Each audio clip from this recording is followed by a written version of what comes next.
डिंपल को हर हाल में लोकसभा पहुंचाने के लिए यादव कुनबे में सारे गिले शिकवे दूर होते दिखे। चाचा शिवपाल और अखिलेश तैफई के चुनावी मंच पर एक साथ दिखे और बाकायदा अखिलेश ने चाचा शिवपाल के अरसे बाद पैर छुए गुलदस्ते से उनका स्वागत भी किया। मैनपुरी की जंग जैसे जैसे करीब आ रही है, समाजवादी पार्टी हर रोज नए दांव खेलकर बीजेपी को मुश्किल चुनौती देती नजर आ रही है। कम से कम आज की तस्वीर आने वाले लोकसभा 2022 में भी 24 में भी बीजेपी का खेल बिगाड़ सकती है। अगर अखिलेश यादव की चाचा शिवपाल के साथ पहले जैसी ट्यूनिंग हो गई तो ये बीजेपी के लिए यूपी में भी बड़ा खतरा हो सकता है। लेकिन सवाल उठ रहे हैं कि क्या डिंपल वर्सेस शाह से 24 का संदेश भी मिलेगा? क्या नेताजी के गढ़ में चाचा भतीजे की जुगलबंदी कामयाब हो जाएगी? क्या मैनपुरी से तय होगा डिंपल यादव का भी राजनीतिक भविष्य? और मैनपुरी के नाम पर क्या परिवार एकजुट हुआ है? 2024 के लिए भी क्या ये संदेश है? और सबसे अहम सवाल, क्या दूरियां खत्म हुई या आशीर्वाद सिर्फ सियासी मजबूरी है? इन तमाम सवालों का जवाब जानने की कोशिश करेंगे। हमारे साथ खास मेहमान भी जुड़ रहे हैं, लेकिन उससे पहले रिपोर्ट देखिए।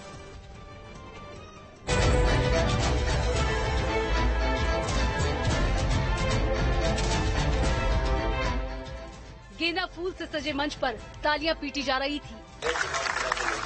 मंच पर डॉक्टर राम गोपाल यादव भी थे, चाचा शिवपाल भी और एसपी अध्यक्ष अखिलेश यादव भी। चाचा शिवपाल भतीजे अखिलेश को फूलों से भरा गुलदस्ता दे रहे थे और भतीजे ने झुककर चाचा शिवपाल के पैर भी छू लिए। चाचा ने भी आशीर्वाद देने में बिल्कुल देर नहीं लगाई। जसवंत नगर के सजे चुनावी मंच पर ऐसी 5 तस्वीरें दिखी जो पहले किसी के जहन में शायद ही ताजा हों। परिवार दूर हो तो कहते परिवार में झगड़ा है, परिवार एक हो जाए तो परिवारवादी पार्टी बोलते हैं। एक हो जाए तभी भारतीय जनता पार्टी का मुकाबला कर सकते हैं। मैनपुरी के आखिरी किले को ध्वस्त होने से बचाने के लिए अब पोस्टर में भी शिवपाल यादव को जगह मिल गई है। भी शिवपाल जी रामपुर और खतौली के जो लिस्ट है स्टार प्रचारकों की, उस सूची में उनका नाम नहीं है। रहा भारतीय जनता पार्टी का सवाल, तो भारतीय जनता पार्टी अपने यशस्वी नेतृत्व, पार्टी और सरकार की नीतियों कार्यक्रमों को लेकर के जनता के बीच है।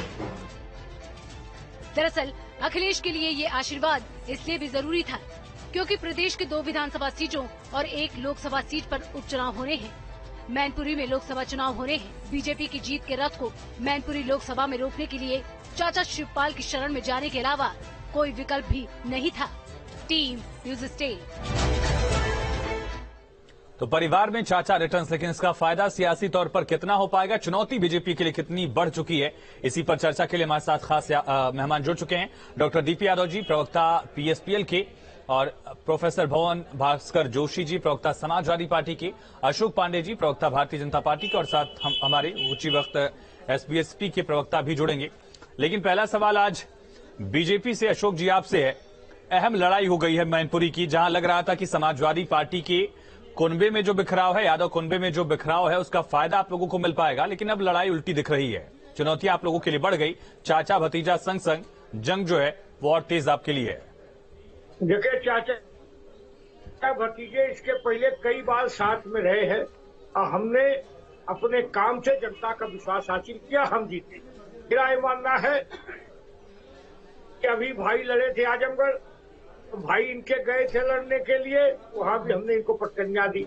इनकी डिंपल जी सुब्रत पाठक के हाथ चुकी है। मेरा ये मानना है जनता के बीच में हम MY बैठ के नहीं कर रहे, हम तो सीधे सीधे सबका साथ सबका विश्वास। अखिलेश यादव ने आज तैफई में चुनावी मंच से कहा कि अगर हम लोग अलग अलग रहते हैं तो कहते हैं देखिए परिवार लड़ रहा है, एक साथ हो जाते हैं तो बीजेपी कहती है हम लोग परिवारवादी हैं। तो दोनों तरफ से लड़ाया जाएगा, लेकिन जनता को समझना है। देखिए, मेरा ही मानना है कि जनता इस देश की समझदार है। जनता अलग थलग न हो। चाचा भतीजे कभी आते रहेंगे, कभी जाते रहेंगे। मैंने तो चाचा जी से एक दिन कहा कि शिवपाल जी मान सहित विष पी के शंभु भये जगदीश, बिना मान अमृत पिए राहु कटाए शीश। गए हैं, ये सही बात है, नेताजी के भाई है। लेकिन निश्चित तौर पे इस चुनाव के बाद फिर आप देखेंगे कि फिर शीश कट गया उनका। इसलिए डॉक्टर डीपी यादव जी, ये करीबिया तो हमने विधानसभा चुनाव में भी देखी थी, जब अखिलेश यादव खुद पहुंचे थे शिवपाल यादव से मिलने के लिए। क्या गारंटी है कि मैनपुरी चुनाव खत्म होने के बाद, चाहे नतीजा जो भी हो, शिवपाल यादव अखिलेश यादव एक साथ रहेंगे? देखिए, निश्चित रूप से आज जो तस्वीर आई है, जिस प्रकार से सैफई में सभी लोग एक मंच पर थे, वो बहुत ही सुखद और भविष्य की राजनीति को लेकर के कहीं न कहीं एक सुकून देने वाली है। हमको जो है वर्तमान परिस्थितियों को देखते हुए भविष्य की कल्पना करनी चाहिए। जिस प्रकार से वर्तमान सही है, तो निश्चित रूप से हमें अतीत से सबक क्या लिया आपने? करीबिया तो हमने देखी ली, उन्हीं का जिक्र किया। राष्ट्रपति चुनाव याद करिए, जब शिवपाल यादव ने बाकायदा अनाउंस किया था कि वो बीजेपी प्रत्याशी को वोट कर रहे हैं। जी बिल्कुल, निश्चित रूप से परिस्थितियां उस समय ऐसी थी कि उन्होंने द्रौपदी मुर्मू उनसे मिलने के लिए कहीं न कहीं आई थी। जो मुख्यमंत्री के यहाँ रात्रि भोज था, इनको आमंत्रित किया गया था। तो चूंकि वो महिला थी, एक आदिवासी थी, तो उनको समर्थन किया हमारे राष्ट्रीय अध्यक्ष आदरणीय शिवपाल सिंह यादव जी ने। और भविष्य में अगर इस प्रकार से कोई और भी जरूरत पड़ती है किसी को, तो निश्चित रूप से देश हित के लिए करेंगे। यानी सिर्फ ये मैनपुरी के लिए मेल मिलाप है? भुवन भास्कर जोशी जी, ये सिलसिला नहीं, देखिए आज जो परिस्थितियां हैं, वर्तमान परिस्थितियां मैनपुरी के लिए, नेताजी को श्रद्धांजलि देने के लिए, रिकॉर्ड मतों से जिताने के लिए, तो आदरणीय श्री शिवपाल सिंह यादव जी ने कहीं न कहीं त्याग किया है। और वो इतिहास गवाह है कि श्री शिवपाल सिंह यादव जी बराबर त्याग करते आ रहे हैं। और भविष्य में भी देखिए, समाजवाद को बचाने के लिए, नेताजी के विचारों को आगे बढ़ाने के लिए ये त्याग का सिलसिला कब रुकेगा? डीपी यादव जी जल्दी बताइए, उसके बाद मैं जाऊं भुवन जी के पास। ये त्याग का सिलसिला कब रुकेगा? रिटर्न बैक कब मिलेगा आप लोगों को? देखिए, ये सिलसिला कब रुकेगा? ये रुकने वाला सिलसिला नहीं है। आदरणीय शिवपाल सिंह यादव जी तो त्याग करते आ रहे हैं। पार्टी का त्याग तो नहीं कर देंगे? पार्टी का विलय भी होगा क्या समाजवादी पार्टी में? इतना ही त्याग कर रहे हैं? देखिए, आदरणीय शिवपाल सिंह यादव जी जो चाहे वो करें। ठीक है, चलिए ठीक है, मैं लौटूंगा। भुवन जी, सवाल वही उठ रहा है कि यादव कुनबा एक है, मंच पर एकजुटता ये दिख रही है, लेकिन क्या शिवपाल यादव के जो कार्यकर्ता हैं वो भी समाजवादी पार्टी के साथ खड़े हैं? सवाल इसलिए क्योंकि लगातार कंफ्यूजन की स्थिति देखी गई है। हर चुनाव में, हर वक्त पर, मौके पर एक बिखराव सा दिखता है, फिर एकजुटता दिखती है, आगे फिर बिखर जाते हैं। देखिए, आज का जो दृश्य है, पूरा प्रदेश और पूरा देश और खास तौर पे जो समाजवादी लोग हैं, वो कितने आज प्रश्न है। हम इसको इस तरह से समझ सकते हैं कि संस्कार और आशीर्वाद, बड़ों का आशीर्वाद, इसका आज जो संगम देखने को मिला, ये बड़ा ही अद्भुत संगम था। और माननीय चाचा जी तो हमारे चाचा है, और चाचा से हम जैसे बालक हट करते रहेंगे, ये हमारा अधिकार होता है। और चाचा जी आशीर्वाद देंगे और उनको, हम लोगों को सम्मान। अब हमारे नेताजी हमारे बीच में नहीं है, अब वो जो सम्मान हम नेताजी का करते थे, वो बढ़ चढ़कर हम माननीय शिवपाल यादव जी का करेंगे। क्योंकि अब हमारे पारिवारिक दूरियां खत्म हो गई हैं या सियासी मजबूरियों ने करीब लाकर खड़ा कर दिया है? मैं इतना कहना चाहता हूं कि समाजवादियों के लिए आज का दिन, जो कोई भी समाजवादी, पूरे देश और प्रदेश के समाजवादियों में एक बहुत सुकून भरा पल, और जिसका हमारे बड़े हमको सिखाते हैं, जिसका वर्तमान अच्छा होता है उसका भविष्य भी अच्छा होता है। आज सभी समाजवादियों का भविष्य उज्जवल दिखाई दे। अतीत से आप लोगों ने क्या सबक लिया भुवन जी? देखिए, अतीत क्या होता है कि जब भगवान राम भी यहाँ पर आए तो उनको भी कुछ ऐसे कष्ट सहने पड़े, और कृष्ण भगवान भी आए, उन्हें भी कुछ सहने पड़े। ये धरती पर आकर ये चीजें हो जाती हैं, और हम सब मनुष्य हैं, गलतियां हो जाती है, कुछ हो जाती है, कुछ बड़ों से हो जाती है, कुछ छोटे से हो जाती है। लेकिन भगवान राम ने अपनी कोई गलती नहीं दोहराई। पूरे रामायण में मुझे कहीं जिक्र नहीं मिलता कि भगवान राम ने अपनी कोई गलती दोहराई हो। आप लोगों ने क्या सबक लिया? आगे उसका क्या आप लोगों को नतीजा मिलेगा? क्या नतीजों पर भी एकजुटता निर्भर होगी? कहीं ऐसा तो नहीं नतीजे अगर पक्ष में नहीं आया तो फिर बिखराव हो जाएगा? क्योंकि हमने देखा है 22 में। देखिए, मैंने कहा है वो हमारे चाचा हैं, उनको हमें आशीर्वाद देना है। ठीक है, हम बालक है, कभी कभी हमसे गलती हो जाती है। चलिए, आप लोगों का अपना हट है, आप लोग उसे हट को हक मान रहे हैं। लेकिन अशोक पांडे जी, अगर यादव कुनबा एकजुट रहा तो 24 की राह भी मुश्किल होगी। मैनपुरी छोड़िए, मैनपुरी तो एक किला है समाजवादी पार्टी का। 24 की लड़ाई भी आप लोगों के लिए मुश्किल होगी, क्योंकि 2019 में बड़ी पार्टियों के गठबंधन के बावजूद शिवपाल यादव ने चाहे फर्रुखाबाद से लेकर कई जगहों पर जो वोट काटे थे, उसका सीधा वोट फायदा हुआ था बीजेपी को, बीजेपी के उम्मीदवारों को। लड़ाई कठिन हो जाएगी 24 तक के लिए आप लोगों को। देखिए, बिल्कुल कठिन नहीं होगी। ये चचा भतीजे साथ भी रहे तो हम लोगों ने इन लोगों को हराया है, ऐसा नहीं है। ये लोग आपस में ही ख्याली पुलाव पका रहे हैं। मर्यादा पुरुषोत्तम कहाँ, मर्यादा पुरुषोत्तम राम कहाँ? ये लोग अपने चाचा को भरे मंच से भगाने वाले, ये लोग अपने चाचा की बेइज्जती करने वाले लोग, जहाँ अपने पिता दशरथ के कहने पर राम वनवास जाते हैं, ये अपने चाचा को ही वनवास भेजते हैं, पिता को ही गायत्री प्रजापति के नाम पर वनवास भेजते हैं। ये कौन सा राम का कुनबा है? मोहन जी बताइए, रामायण नहीं महाभारत हो गई है तो मंच पर जिन चाचा शिवपाल को धक्का दिया गया था, माइक छीना गया था, उन्हीं के साथ आज पैर छूकर आशीर्वाद ले रहे। बताइए मोहन जी बताइए। मैं तो आयुष जी एक सेकंड रामायण नहीं महाभारत हो गई है तो अशोक जी सुनिए, अशोक जी सुन लीजिए। अखिलेश यादव धर्मेंद्र यादव के चुनाव में नहीं जाते हैं, अपनी पत्नी लड़ती है तो ना। ठीक है, ठीक। अशोक जी विनम्रता से सुनिए, आपके यहाँ आदरणीय मोदी जी, गृह मंत्री जी, इनके द्वारा क्या व्यवहार आडवाणी जी को दिया गया, प्रोफेसर मुरली मनोहर जोशी जी को दिया गया, ये कहीं छुपा नहीं है। आप अपने सीनियर्स का कितना सम्मान करते हैं, देश और प्रदेश जानता है। और उनके जो शिष्य हैं, आज बड़े संवैधानिक पद पे हैं। लेकिन भुवन जी बीजेपी में कोई नई पार्टी नहीं बन गई। इन तमाम बातों के तर अशोक जी लौटूंगा, आपके लिए भी मेरे पास सवाल है। लेकिन भुवन जी, न तो लालकृष्ण आडवाणी ने अलग पार्टी बना ली, न मुरली मनोहर जोशी अलग पार्टी में चले गए। वो उसी पार्टी में है जिस पार्टी से उन्होंने सफर शुरू किया था। चाचा शिवपाल के रास्ते अलग हो गए, बीजेपी के साथ उन्होंने डिनर कर लिया, बीजेपी के प्रत्याशी को वोट कर दिया, बाकायदा लेटर भी लिख दिया था कि ठीक है हम स्वतंत्र हैं। याद ही होगा आपको आजादी वाला वो लेटर। देखिए, मैं इतना कहना चाहता हूँ, आदरणीय चाचा जी हमारे चाचा हैं और अब हमारे मार्गदर्शक हैं।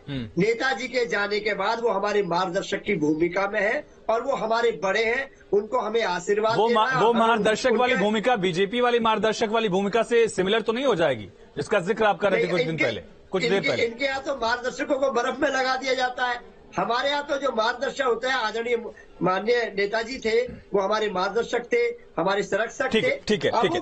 अशोक जी, शिवपाल यादव की जो करीबियां रही वो बीजेपी से, वो भी एक सवालों के घेरे में रही है, चाहे बड़े बंगले की बात कही जाए या कई बार हमने देखा कि मुख्यमंत्री से भी बातचीत उनकी होती रही है। सियासी तौर पर शिवपाल यादव किंग भले न बन पाए अपने दम पर, लेकिन वो किंग मेकर जरूर है। इस बात को आप लोग भी बखूबी समझते हैं। शिवपाल यादव की पार्टी अगर चुनाव लड़ती, अलग लड़ती, या अगर शिवपाल यादव प्रचार नहीं करते तो उसका नुकसान जो है समाजवादी पार्टी को होता, फायदा बीजेपी को होता, जो नहीं हो रहा है। देखिए, शिवपाल जी इसमें कोई दो राय नहीं है, एक संघर्षशील नेता है, लेकिन जिस तरह से उनको जलील करके भगाया गया मंच से, जिस तरह से वो अलग से दल बनाए, उनको विधान परिषद विधानसभा के विधायकों की बैठक में नहीं बुलाया गया। अभी गोरखपुर में शिवपाल जी ने कहा अखिलेश चाटुकारों से घिरे हुए, अभी 4 दिन पहले की घटना है। मेरा ये मानना है ये अवसर का सिद्धांत है खाली, क्योंकि शिवपाल जी उनके लिए फायदेमंद है, मैनपुरी के लिए थोड़ा, इसलिए उनको लगता है हाँ हम लोगों ने तो काम किया है, हमने सबका साथ सबका विश्वास जीता है, उत्तर प्रदेश की कानून व्यवस्था सही की है, उत्तर प्रदेश से भ्रष्टाचार। ये मुद्दे तो पहले भी थे, लेकिन मैनपुरी जीत नहीं पाए। इन मुद्दों के सारे मैनपुरी का किला नहीं ढा पाए आप लोग, और मैनपुरी रामपुर या आजमगढ़ नहीं है। अशोक जी, हमने डिम्पल यादव को हराया सुब्रत पाठक, हमने राहुल गांधी के गढ़ को तोड़ा, उनको स्मृति ईरानी से, हमने आजमगढ़ में हराया निरहुआ से। तो ये सब रिकॉर्ड हमारे साथ लागू हो रहा है। डीपी यादव जी, किलों के ढहाने का जो सिलसिला है वो बीजेपी के साथ है, और सवाल ये भी है क्या शिवपाल यादव कहीं मार्गदर्शक बनकर सीमित तो नहीं रह जाएंगे, और अगर रह गए तो आप लोगों का क्या रोल होगा, आप लोग कहां रहेंगे? देखिए आयुष जी, नेताजी के बाद अगर कोई समाजवादी खेमे में सबसे अनुभवी नेता है सक्रिय राजनीति में, तो आज की तारीख में आदरणीय शिवपाल सिंह यादव जी हैं।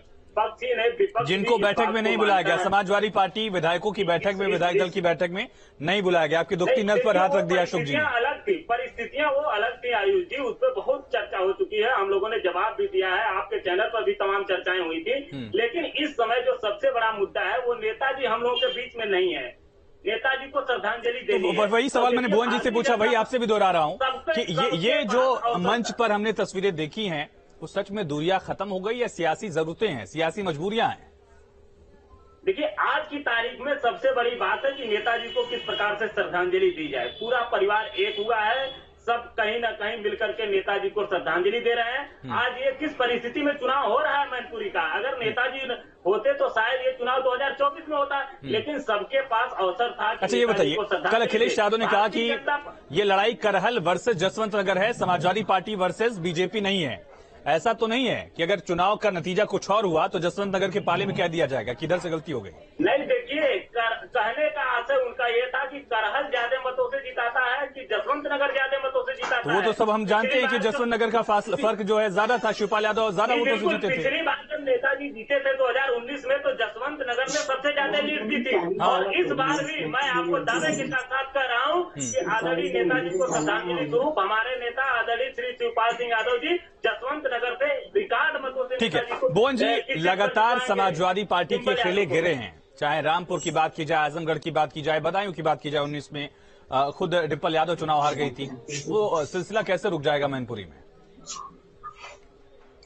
देखिए मैं आपको बताना चाह रहा हूँ, जो मैनपुरी का जो चुनाव है आयुष जी, ये केवल नेताजी को श्रद्धांजलि देने के लिए हो रहा है, यानी सिर्फ सिंपैथी के सारे आप लोग हो गए हैं।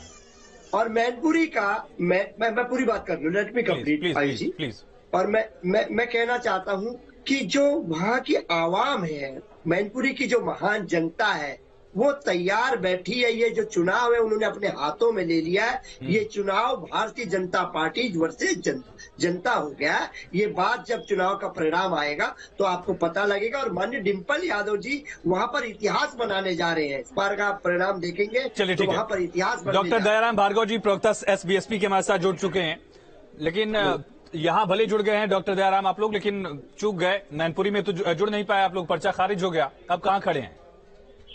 देखिए, भारतीय समाज पार्टी उत्तर प्रदेश के 25 करोड़ की आबादी के साथ जुड़े हैं, और मैनपुरी के जो 18 मैनपुरी में किस पार्टी से आपका डब्बा जुड़ेगा, किसके इंजन से? नहीं, देखिए अब डब्बा के जब हमारे प्रत्याशी का पर्चा ही खारिज हो गया है तो फिर आगे क्या बोल सकते हैं। लेकिन आप लोग दावा कर रहे थे कि कश्यप समाज का जो अति पिछड़ा वोट है और बाकी जो जातियां हैं वो एक डिसाइडिंग फैक्टर होगी, लगातार आपने कहा है। वो डिसाइडिंग फैक्टर किसके साथ खड़ा है?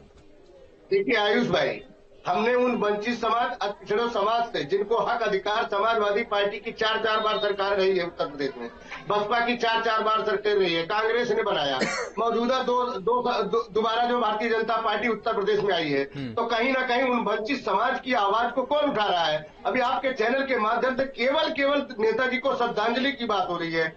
मैनपुरी की 18 लाख की जो आवाम है, जनता है, उसकी बात कोई नहीं कर रहा है, चाहे वो हमारे प्रसपा के साथी हो, समाजवादी पार्टी के। पिछड़ा वोटर कहाँ जा रहा है रमाकांत जी, बताइए ना, किसके साथ जा रहा है? प्रतिनिधित्व कहाँ होते थे, कहाँ से करते थे? नेताजी प्रतिनिधित्व तो मैनपुरी से करते थे ना। तो देखिए आज हमारे प्रसपा के साथी भी आयुष भाई बहुत कुछ बोल रहे हैं। यही हमारे प्रसपा के साथी थे उस समय, भारत क्या नाम है, समाजवादी को क्या कह रहे थे। और मजे की बात, क्या नाम है, DP यादव जी, समझिए इस बात को। आप बताइए 2022 में आदरणीय शिवपाल यादव जी को चुनाव लड़ा करके एक सीट पे अखिलेश यादव ने सीमित कर दिया। आपकी जो पीएसपी पार्टी है वो वहीं का वहीं रोक दिया गया। और उसके बाद जो है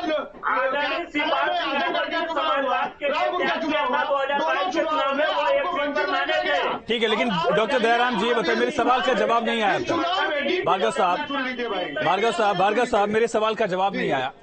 आपके वोटर्स जो आपने सावधान यात्रा की थी, जो आप लोगों ने वहां जमीन पर काम किया था, वोटर्स कहाँ जा रहे हैं? बीजेपी के पास तो नहीं जा रहे हैं? जितनी करीब आप बीजेपी के, आपके वोटर भी उतनी करीब है क्या? आयुष भाई हम अपने वोटरों को यही कहना चाहेंगे कि सोच समझ के वोट करिएगा। कतई ऐसी जगह वोट मत करिएगा जिन्होंने 4 बार सरकार बना करके आपको, यानी समाजवादी पार्टी पर हमला है, बीजेपी के लिए सॉफ्ट कॉर्नर आपके दिल में। वो जी इस पर जल्दी बताइए। नहीं, हाँ खेल रहे हैं शब्दों से खेल रहे हैं आप। भुवन जी बताइए।